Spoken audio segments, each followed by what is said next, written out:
국정원 개혁 저항 세력이 있다면 참혹한 결과를 맞을 것이다. 요즘 말들이 아주 이 더불어민주당의 김병기 의원께서 하신 말씀입니다. 국정원 적폐청산 TF가 MB정부에서 민간인 댓글부대 운영에 관련해서 진상조사에 들어갔죠. 자유한국당이 이에 맞서고 있습니다. 국정원 계약지지 TF를 구성해서 국정원 적폐청산 TF 활동에 제동을 걸겠다는 건데요. 국정원 출신이시고 국회 정보위 더불어민주당 간사입니다. 김병기 의원과 함께 말씀 나눠보겠습니다. 안녕하십니까? 안녕하십니까? 네. 국정원 적폐청산 TF 활동에 대해서 자유한국당이 이렇게 좀 뭐라 그럴까요? 제동을 하고 나섰습니다. 어떻게 보십니까?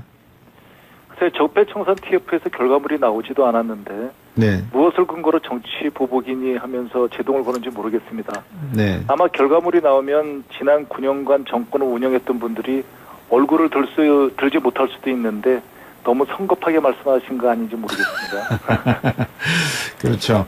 자유한국당 정우택 원내대표가 국정원의 업무 자체가 비밀인데 이걸 외부에서 조사한다? 이거 법적으로 불법이다. 또 이렇게 이야기하면서 국정원 적폐청산 TF 구성 자체가 불법이라는 주장을 또 하고 있습니다.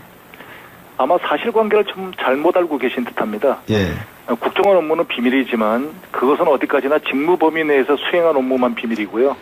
이를 위반하면 보호받아야 될 비밀 업무가 아니라 척결해야 될 범죄가 되는 것입니다. 또한 조사는 국정원법 제14조와 10조에 의거해서 국정원장의 요청으로 파견된 검사와 현직 직원들이 합동으로 내부에서 하고 있고요. 당연히 파견된 검사들은 국정원 겸직 직원으로서 현직 직원과 동일한 신분을 가지게 되니까 네. 외부 조사니 불법 운운하는 것은 본질을 흐리려는 정치 공세에 불과하다고 볼 것입니다. 제가 뭐 순서가 바뀌었는지는 모르겠습니다만 국정원 계획위에서 적폐청산 제보도 바란다라는 그 홍보도 활동을 내신 것 같습니다. 안내 문자도. 네, 그렇습니다. 네. 한번 소개해 주시죠. 알고 계시는 게 있으십니까? 아니, 그거를, 예. 그런 발전위에서 하는 게, 적폐청산 TF에서 하는 것이, 틀릴 것 같습니다. 그렇게 하겠습니다. 네. 자유한국당이 이렇게 민감하게 반응하는 본질이 어디에 있다고 보십니까? 무엇이 그렇게 두려운지는 모르겠습니다만, 어쨌든 위기의식의 발로라고 저는 생각을 합니다. 위기의식의 발로다? 네, 적폐청산 TF팀에서 조사하고 있는 14가지 항목 중에서, 네. 하나라도 사실로 드러나면 그것은 단순히 국정농단 정도가 아니고 네. 민주주의가 부정되고 유린된 것입니다. 네. 파장이 어디까지 미칠지 가늠할 수조차 없을 정도로 엄청난 사건들이 될 것이고요. 예.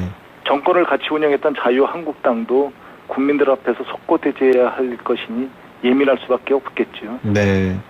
김병기 의원께서 국정원에 재직하실 동안에는 어떤 정부였습니까? 저는 87년부터 2006년까지 근무를 했습니다. 예, 2006년까지. 그러면은, 상당히 오랜 기간 동안에 근무하신 셈이네요. 20년 동안 근무를 하셨네요. 그죠? 2013년까지요. 예, 2013년까지요. 네네. 예, 그러면 뭐 거의 한 30년 가깝게 근무를 하신 셈인데, 네. 예, 안에 계시면서도 여러 가지 적폐라 그럴까요? 지금 말씀하셨는데 그런 불합리나 국정원의 임무와는 별개의 임무들을 많이 보셨을 수도 있겠습니다. 국민의 정부와 참여 정부를 거치면서 그런 것은 거의 없어졌었죠. 네. 그것이 다시 생겨난 게 불행하고 좀 비참하다고 생각합니다. 그게 다시 생겨났다는 시점이 이명박 정부 때다 이렇게 보시는군요. 전 그렇게 보고 있습니다. 네. 자, 이 국정원 TF가 이명박 전 대통령을 정조준하고 있다. 지금 자유한국당이 이야기하는 핵심은 그겁니다. 그래서 이명박 전 대통령 측은 또 이 정권이 100년 간다고 착각해서는 안 된다 이런 이야기를 하고 있는데 이건 또 어떻게 보십니까? 사전에 정해놓은 것은 아닌 것으로 알고 있습니다. 그럴 네. 필요도 없고요. 예. 그리고 또한 100년 간다고 착각해서는 안 된다고 반발하시는데 저희는 착각을 하지 않으니까 불법을 밝히려고 하는 것입니다. 네. 위정자가 불법을 묵인하면 사실 그 자체로 공범이 된다고 저는 주장합니다. 네. 문재인 정부는 공범이 될 생각이 전혀 없고요. 그러면 14가지 적폐 의혹 행위를 문재인 정부가 해도 적극적으로 찬성하시겠다는 뜻인지 제가 반문하면은 뭐라고 답변하실지 참 저는 오히려 궁금한데요. 네. 방금 말씀하신 14가지 중에서 한 몇 가지만 좀 소개해 주시지 않겠습니까? 일단 대표적인 것이 댓글 사건이 있고요. 예. 그리고 지금 좀 우려하는 모든 국민들이 이제 우려하는 그 블랙리스트 네. 사건이 있고요. 여러 가지 있습니다만 저는 위중하게 보는 것이 보수단체 지원이라고 봅니다. 예. 그 위에도 여러 가지가 있죠. 국정원 홈페이지에 들어가 보면 요 내용들이 나와 있을 걸로 저는 아는데. 그렇습니다. 예. 국정원 간부의 청와대 비선 보고 사건, 그렇습니다. 그다음에 남북 정상회담 대화록 유출 및 공개 사건, 그렇습니다. 노무현 전 대통령 수사 관여 사건, 뭐 이렇게 해서 14가지를 적폐를 규명을 해놓으셨네요. 네, 그렇습니다. 네. 이게 어느 정도 시간이 걸릴까요? 14개 모두 다 한번 이렇게 들여다보시는데.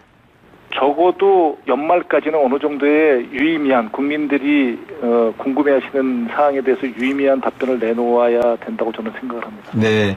이게 여당 혼자로서 출발하는 지금 TF인데 어떻습니까? 이게 사실 정보위가 있으니까 국회 지금 우리 김병기 의원도 계시는 그 정보인데 네, 이쪽에서 한번 이렇게 공동으로 해보시는 건 어떨까요? 많은 내용을 살펴봐야 되겠지만 저희가 보고를 받아야 되겠지만 자칫 잘못하면 오히려 간섭하는 행위나 아니면 가이드라인을 줄 수 있는 행위가 될 수 있기 때문에 네. 저는 그 조사 결과를 받아봐야 된다고 생각을 합니다. 네, 그렇군요. 지금 그 중에서 또 하나가 이 박근혜 정부와 국정원의 관계를 둘러싼 의혹에 새로운 정황이 나온 게 몇 가지가 있는데 그 중에서도 검찰 조사 과정에서 박근혜 전 대통령이 자신에게 보고되는 국정원 문건이 따로 있었다 이렇게 말한 사실이 있었단 말입니다. 이게 아까 제가 읽어드렸던 것 중에 첫 번째 내용인 것이죠? 네. 근데 이게 사실 보도 내용으로만 봐서는 무슨 뜻인지 정확하게는 모르겠습니다. 네. 국정원으로부터 별도의 보고를 따로 받았다는 뜻인지 아니면 비서실에서 간추린 보고서를 받았다는 뜻인지 모르겠습니다만 어쨌든 통상적으로 볼 때 대통령께만 보고되는 보고서는 따로 있었지요. 네. 통상적으로 대통령께 보고되는 것은 뭐 과거 정부에 다 있었군요. 따로 있었죠. 예. 어떤 내용들입니까? 주로 대통령께 보고되는 내용들은? 대통령만 보셔야 될 정도로 중요한 보고서죠. 그렇겠죠. 이제 그만큼 국가 안보 상황이나 국내 정치 상황에서 민감한 부분이 아닐까 싶은데 이달 말 30일에 원세훈 전 국정원장의 파기 환송심 선고 공판이 예정돼 있지 않습니까? 그죠? 네, 그렇습니다. 이 민간인 댓글부대 입증자료 제출을 요구를 했고 국정원 측에 이 국정원은 서둘러 자료를 제공한다는 방침을 세웠다 이렇게 알려져 있는데 원세훈 전 국정원장의 재판에 변수가 될 수 있겠습니까? 이 부분이? 저는 당연히 변수가 될 것입니다. 중요한 변수가 되겠죠. 네. 2012년에 댓글 사건이 터진 이후에 다량의 자료가 파기되었겠지만 국정원에는 아직도 원세훈 전 원장의 혐의를 입증해줄 자료가 참으로 많이 남아있을 것입니다. 네. 원세훈 원장이 이 핑계 저 핑계 대면서 혐의를 부인하고는 있지만 사실 어림도 없는 일입니다. 절대로 못 빠져나오고 죄값을 치를 것이라고 저는 생각합니다. 예. 그 원세훈 원장이 사실은 정보 출신의 어떤 전문가이거나 그러지는 않죠. 그죠? 정보 문외한이죠. 문외한이죠. 이분이 어떻게 해서 국정원장이 되었습니까? 그것이 비극이라고 생각을 합니다. 네. 사실은. 네.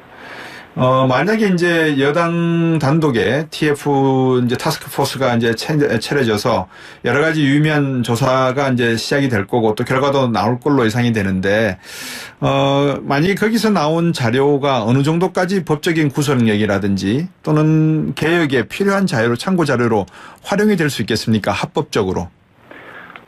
결국은 명명백백하게 증거 자료를 첨부해서 발표를 해야 되는 것이지 단순히 이렇게 생각한다 이렇게 발표는 안 할 거 아니겠습니까? 그렇죠. 그렇기 때문에 자료가 그리고 증거 문서로 된 자료가 동반될 것이기 때문에 증거 자료로 저는 바로 채택이 가능할 정도로 확실한 자료가 나올 것이라고 생각합니다. 예. 제가 그 미국 CIA 이 관계되는 어떤 개혁 부분에 대해서 이 말씀을 듣고 난 다음에 한번 자료를 쭉 찾아봤는데 미국도 독립선언서 1776년부터 시작을 해서 이란 콘트라 사건 때까지 끊임없이 CIA의 어떤 개혁이 이루어져 왔더라고요, 보니까. 네, 그렇습니다. 예. 우리 국정원이 어디에다가 방향성을 둬야 됩니까? 만약에 개혁을 한다 그러면 뭐 과거 원세훈 씨의 그런 비리, 그다음에 블랙리스트 내용, 청와대 보고 내용도 다 개혁의 대상이 되겠지만 네. 결국 그것은 미래의 어떤 방향점을 찾기 위한 거 아니겠습니까? 그렇습니다. 무엇을 지향해야 됩니까? 예. 오로지 역량 강화죠. 국정원이라는 기관은 국가와 국민을 위해서 해외에서 무법성을 인정하는 유일한 기관입니다. 네. 그렇기 때문에 국민들과 국가를 대상으로서는 어떠한 위법도 저질러서는 안 되는 기관이거든요. 네. 그래서 오로지 국가와 국민을 위해서만 활동할 수 있는 그런 최고의 정보기관이 되는 역량을 강화하는 데 방점을 둬야 되겠지요. 만약에 원세훈 국정원장, 전 국정원장의 이런 그 내용이 실형을 선고를 받고 또 국정원 TF팀이 만들어낸 여러 가지 자료 중에서 실증적인 자료가 나온다면, 즉 자료라고 하는 것이 이명박 전 대통령과 관련된 자료겠죠. 네. 그러면 이명박 전 대통령도 검찰에 고소를 하시고 소환을 받도록 하실 겁니까?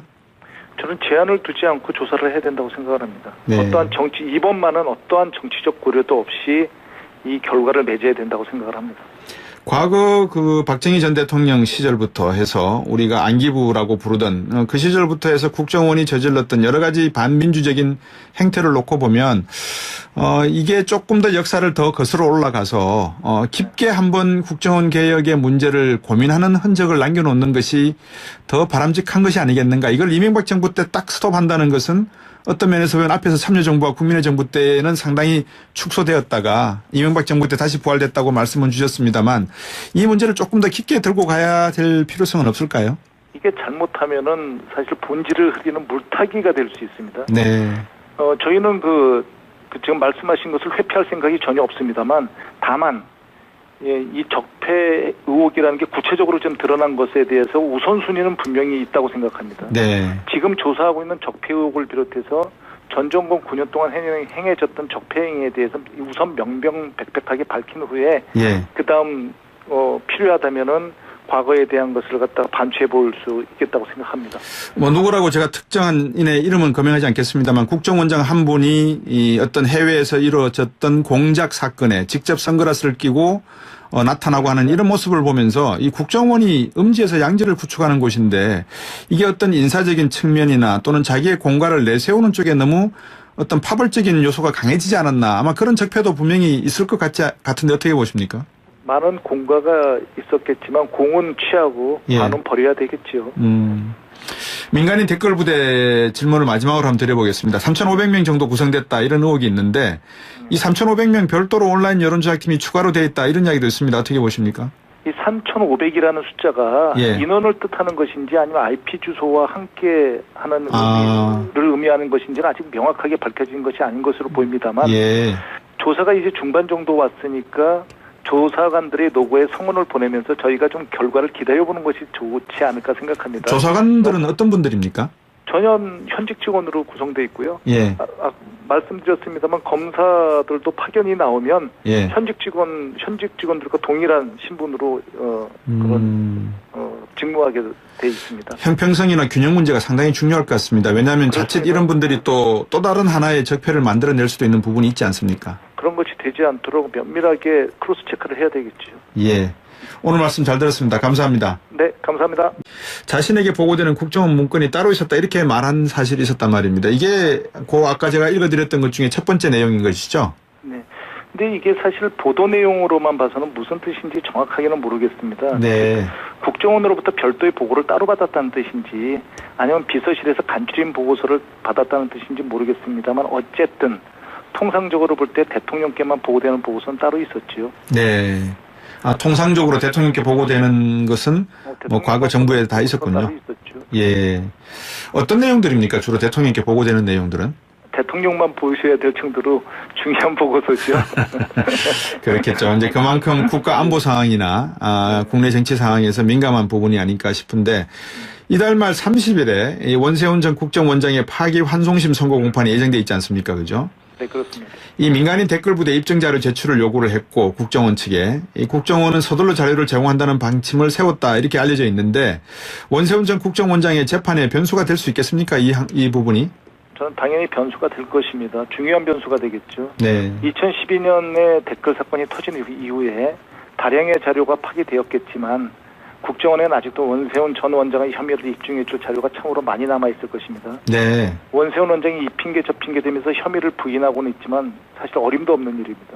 절대로 못 빠져나오고 죄값을 치를 것이라고 저는 생각합니다. 예.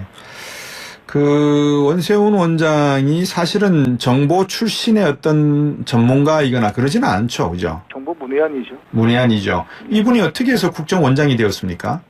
그것이 비극이라고 생각을 합니다. 네. 사실은. 네. 만약에 이제 여당 단독의 TF 이제 타스크포스가 이제 차려져서 여러 가지 유의미한 조사가 이제 시작이 될 거고 또 결과도 나올 걸로 예상이 되는데, 만약에 거기서 나온 자료가 어느 정도까지 법적인 구속력이라든지 또는 개혁에 필요한 자료로, 참고 자료로 활용이 될 수 있겠습니까? 합법적으로. 결국은 명명백백하게 증거 자료를 첨부해서 발표를 해야 되는 것이지, 단순히 이렇게 생각한다 이렇게 발표는 안 할 거 아니겠습니까? 그렇죠. 그렇기 때문에 자료가, 그리고 증거 문서로 된 자료가 동반될 것이기 때문에 증거 자료로 저는 바로 채택이 가능할 정도로 확실한 자료가 나올 것이라고 생각합니다. 예. 제가 그 미국 CIA 이 관계되는 어떤 개혁 부분에 대해서 이 말씀을 듣고 난 다음에 한번 자료를 쭉 찾아봤는데, 미국도 독립선언서 1776년부터 시작을 해서 이란 콘트라 사건 때까지 끊임없이 CIA의 어떤 개혁이 이루어져 왔더라고요, 보니까. 네, 그렇습니다. 예. 우리 국정원이 어디에다가 방향성을 둬야 됩니까? 만약에 개혁을 한다 그러면 뭐 과거 원세훈 씨의 그런 비리, 그다음에 블랙리스트 내용, 청와대 보고 내용도 다 개혁의 대상이 되겠지만, 네. 결국 그것은 미래의 어떤 방향점을 찾기 위한 거 아니겠습니까? 그렇습니다. 무엇을 지향해야 됩니까? 예. 오로지 역량 강화죠. 국정원이라는 기관은 국가와 국민을 위해서 해외에서 무법성을 인정하는 유일한 기관입니다. 네. 그렇기 때문에 국민들과 국가를 대상으로서는 어떠한 위법도 저질러서는 안 되는 기관이거든요. 네. 그래서 오로지 국가와 국민을 위해서만 활동할 수 있는 그런 최고의 정보기관이 되는 역량을 강화하는 데 방점을 둬야 되겠지요. 만약에 원세훈 국정원장, 전 국정원장의 이런 그 내용이 실형을 선고를 받고 또 국정원 TF팀이 만들어낸 여러 가지 자료 중에서 실증적인 자료가 나온다면, 즉 자료라고 하는 것이 이명박 전 대통령과 관련된 자료겠죠. 네. 그러면 이명박 전 대통령도 검찰에 고소를 하시고 소환을 받도록 하실 겁니까? 저는 제한을 두지 않고 조사를 해야 된다고 생각을 합니다. 네. 이번만은 어떠한 정치적 고려도 없이 이 결과를 맺어야 된다고 생각을 합니다. 과거 그 박정희 전 대통령 시절부터 해서 우리가 안기부라고 국정원 개혁 저항 세력이 있다면 참혹한 결과를 맞을 것이다. 요즘 말들이 아주, 이 더불어민주당의 김병기 의원께서 하신 말씀입니다. 국정원 적폐청산 TF가 MB정부에서 민간인 댓글부대 운영에 관련해서 진상조사에 들어갔죠. 자유한국당이 이에 맞서고 있습니다. 국정원 계약지지 TF를 구성해서 국정원 적폐청산 TF 활동에 제동을 걸겠다는 건데요. 국정원 출신이시고 국회 정보위 더불어민주당 간사입니다. 김병기 의원과 함께 말씀 나눠보겠습니다. 안녕하십니까? 안녕하십니까? 네. 국정원 적폐청산 TF 활동에 대해서 자유한국당이 이렇게 좀 뭐라 그럴까요? 제동을 하고 나섰습니다. 어떻게 보십니까? 글쎄, 적폐청산 TF에서 결과물이 나오지도 않았는데 네. 무엇을 근거로 정치 보복이니 하면서 제동을 거는지 모르겠습니다. 네. 아마 결과물이 나오면 지난 9년간 정권을 운영했던 분들이 얼굴을 들지 못할 수도 있는데 너무 성급하게 말씀하신 거 아닌지 모르겠습니다. 그렇죠. 자유한국당 정우택 원내대표가 국정원의 업무 자체가 비밀인데 이걸 외부에서 조사한다? 이거 법적으로 불법이다. 또 이렇게 이야기하면서 국정원 적폐청산 TF 구성 자체가 불법이라는 주장을 또 하고 있습니다. 아마 사실관계를 좀 잘못 알고 계신 듯합니다. 예. 국정원 업무는 비밀이지만 그것은 어디까지나 직무 범위 내에서 수행한 업무만 비밀이고요. 이를 위반하면 보호받아야 될 비밀 업무가 아니라 척결해야 될 범죄가 되는 것입니다. 또한 조사는 국정원법 제14조와 10조에 의거해서 국정원장의 요청으로 파견된 검사와 현직 직원들이 합동으로 내부에서 하고 있고요. 당연히 파견된 검사들은 국정원 겸직 직원으로서 현직 직원과 동일한 신분을 가지게 되니까 네. 외부 조사니 불법 운운하는 것은 본질을 흐리려는 정치 공세에 불과하다고 볼 것입니다. 제가 뭐 순서가 바뀌었는지는 모르겠습니다만 국정원 개혁위에서 적폐청산 제보도 바란다라는 그 홍보도 활동을 내신 것 같습니다. 안내 문자도. 네, 그렇습니다. 네. 한번 소개해 주시죠. 알고 계시는 게 있으십니까? 아니, 그거를, 예. 그런 발전위에서 하는 게, 적폐청산 TF에서 하는 것이, 틀릴 것 같습니다. 그렇게 하겠습니다. 네. 자유한국당이 이렇게 민감하게 반응하는 본질이 어디에 있다고 보십니까? 무엇이 그렇게 두려운지는 모르겠습니다만, 어쨌든 위기의식의 발로라고 저는 생각을 합니다. 위기의식의 발로다? 네, 적폐청산 TF팀에서 조사하고 있는 14가지 항목 중에서, 네. 하나라도 사실로 드러나면 그것은 단순히 국정농단 정도가 아니고 네. 민주주의가 부정되고 유린된 것입니다. 네. 파장이 어디까지 미칠지 가늠할 수조차 없을 정도로 엄청난 사건들이 될 것이고요. 예. 정권을 같이 운영했던 자유한국당도 국민들 앞에서 속고대죄해야 할 것이니 예민할 수밖에 없겠죠. 네. 김병기 의원께서 국정원에 재직하실 동안에는 어떤 정부였습니까? 저는 87년부터 2006년까지 근무를 했습니다. 예, 2006년까지. 그러면은, 상당히 오랜 기간 동안에 근무하신 셈이네요. 20년 동안 근무를 하셨네요. 그죠? 2013년까지요. 예, 2013년까지요. 네네. 예, 그러면 뭐 거의 한 30년 가깝게 근무를 하신 셈인데, 네. 예, 안에 계시면서도 여러 가지 적폐라 그럴까요? 지금 말씀하셨는데 그런 불합리나 국정원의 임무와는 별개의 임무들을 많이 보셨을 수도 있겠습니다. 국민의 정부와 참여 정부를 거치면서 그런 것은 거의 없어졌었죠. 네. 그것이 다시 생겨난 게 불행하고 좀 비참하다고 생각합니다. 그게 다시 생겨났다는 시점이 이명박 정부 때다 이렇게 보시는군요. 전 그렇게 보고 있습니다. 네. 자, 이 국정원 TF가 이명박 전 대통령을 정조준하고 있다. 지금 자유한국당이 이야기하는 핵심은 그겁니다. 그래서 이명박 전 대통령 측은 또 이 정권이 100년 간다고 착각해서는 안 된다 이런 이야기를 하고 있는데 이건 또 어떻게 보십니까? 사전에 정해놓은 것은 아닌 것으로 알고 있습니다. 그럴 네. 필요도 없고요. 예. 그리고 또한 100년 간다고 착각해서는 안 된다고 반발하시는데 저희는 착각을 하지 않으니까 불법을 밝히려고 하는 것입니다. 네. 위정자가 불법을 묵인하면 사실 그 자체로 공범이 된다고 저는 주장합니다. 네. 문재인 정부는 공범이 될 생각이 전혀 없고요. 그러면 14가지 적폐 의혹 행위를 문재인 정부가 해도 적극적으로 찬성하시겠다는 뜻인지 제가 반문하면은 뭐라고 답변하실지 참 저는 오히려 궁금한데요. 네. 방금 말씀하신 14가지 중에서 한 몇 가지만 좀 소개해 주시지 않겠습니까? 일단 대표적인 것이 댓글 사건이 있고요. 예. 그리고 지금 좀 우려하는 모든 국민들이 이제 우려하는 그 블랙리스트 네. 사건이 있고요. 여러 가지 있습니다만 저는 위중하게 보는 것이 보수단체 지원이라고 봅니다. 예. 그 위에도 여러 가지가 있죠. 국정원 홈페이지에 들어가 보면 요 내용들이 나와 있을 걸로 저는 아는데. 그렇습니다. 예. 국정원 간부의 청와대 비선 보고 사건. 그렇습니다. 그다음에 남북 정상회담 대화록 유출 및 공개 사건. 그렇습니다. 노무현 전 대통령 수사 관여 사건. 이렇게 해서 14가지를 적폐를 규명을 해 놓으셨네요. 네, 그렇습니다. 네. 이게 어느 정도 시간이 걸릴까요? 14개 모두 다 한번 이렇게 들여다보시는데. 적어도 연말까지는 어느 정도의 유의미한 국민들이 궁금해하시는 사항에 대해서 유의미한 답변을 내놓아야 된다고 저는 생각을 합니다. 네. 이게 여당 혼자로서 출발하는 지금 TF인데 어떻습니까? 이게 사실 정보위가 있으니까 국회 지금 우리 김병기 의원도 계시는 그 정보인데 네, 이쪽에서 한번 이렇게 공동으로 해보시는 건 어떨까요? 많은 내용을 살펴봐야 되겠지만 저희가 보고를 받아야 되겠지만 자칫 잘못하면 오히려 간섭하는 행위나 아니면 가이드라인을 줄 수 있는 행위가 될 수 있기 때문에 네. 저는 그 조사 결과를 받아봐야 된다고 생각을 합니다. 네, 그렇군요. 지금 그 중에서 또 하나가 이 박근혜 정부와 국정원의 관계를 둘러싼 의혹에 새로운 정황이 나온 게 몇 가지가 있는데 그 중에서도 검찰 조사 과정에서 박근혜 전 대통령이